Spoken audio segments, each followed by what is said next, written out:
नमस्कार प्रेक्षक, C news Pune वृत्तदर्शनमध्ये आपले स्वागत। देशामध्ये अस्थिरतेचं वातावरण आहे असं काँग्रेस पक्षाने जनतेच्या समोर त्यांचे म्हणणं मांडलं आणि भारतीय जनता पक्षानं त्याचा इन्कारही केला। पण वस्तुस्थिती काय सांगते तर देशात तरुणाई अस्वस्थ आहे आणि यावेळेला आठवण येते की जयप्रकाश नारायण यांच्या आंदोलनाची, ज्याचा एक दीपक पुण्यामध्ये होता आणि ते म्हणजे डॉक्टर कुमार सप्तर्षी, जे आता आपल्यामध्ये नाही। पण हे आंदोलनाने देशभरची तरुणाई पेटून उठली आणि पूर्ण सत्ता त्या ठिकाणी बदल घडवून आणण्याची क्षमता त्यांच्यात होती। तसंच काहीसं वातावरण आता दिल्लीत आपल्याला दिसून येते। राहुल गांधी यांनी पंतप्रधान मोदींच्या घरासमोर आंदोलन केलं, पोलिसांनी त्यांना पकडून नेलं आणि नंतर सोडूनही दिलं। त्यामध्ये सोनिया गांधी, प्रियंका गांधी, मल्लिकार्जुन खरगे आदी ज्येष्ठ नेतेही होते। तेव्हा नेमकं काय घटना घडली जाणून घेऊया।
अहो उठा ना, ऑफिसला नाही का जायचं?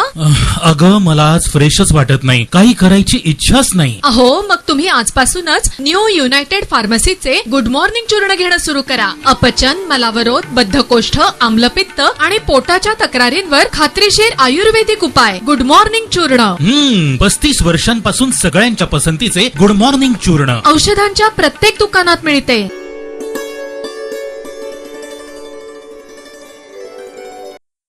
राहुल गांधींच्या अटकेसंदर्भामध्ये पुण्यामध्येही काही आंदोलनं करण्यात आली। या आंदोलनांची ही टिपलेली चित्रफित।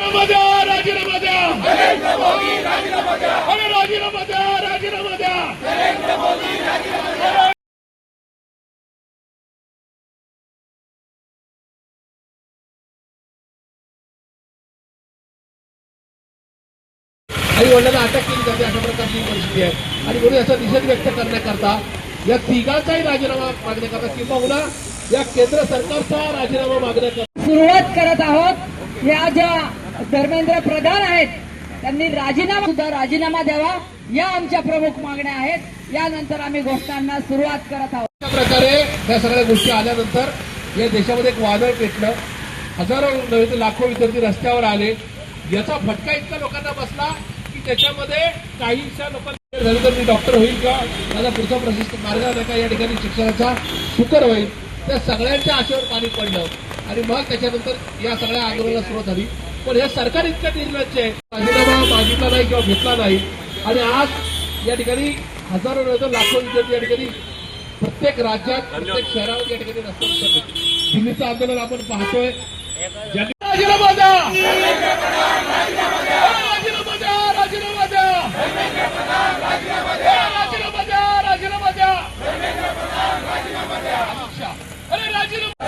राजीनामा द्या, राजीनामा द्या, राजीनामा द्या, राजीनामा द्या, अरे राजीनामा द्या, राजीनामा द्या, अरे राजीनामा द्या.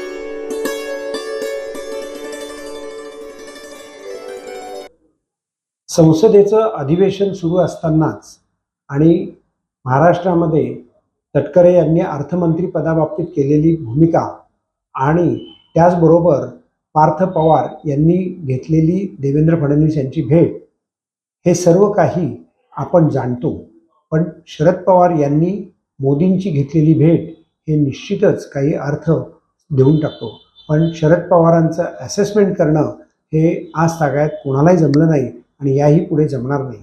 नेमकं ते कशाकरता भेटले, शेतकऱ्यांच्या प्रश्नाचा संदर्भ हा तर मूळ सिद्धांत आहेच, पण त्याही व्यतिरिक्त कशाकरता भेटले हे पुढील काही दिवसातल्या राजकीय खेळीवरूनच ध्यानात येईल.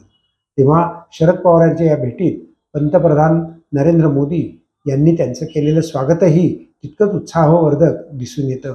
कारण शरद पवार हे ज्येष्ठ नेते आहेत, त्यांच्याबरोबर खासदार सुप्रिया सुळेही आपल्याला दिसून येतात.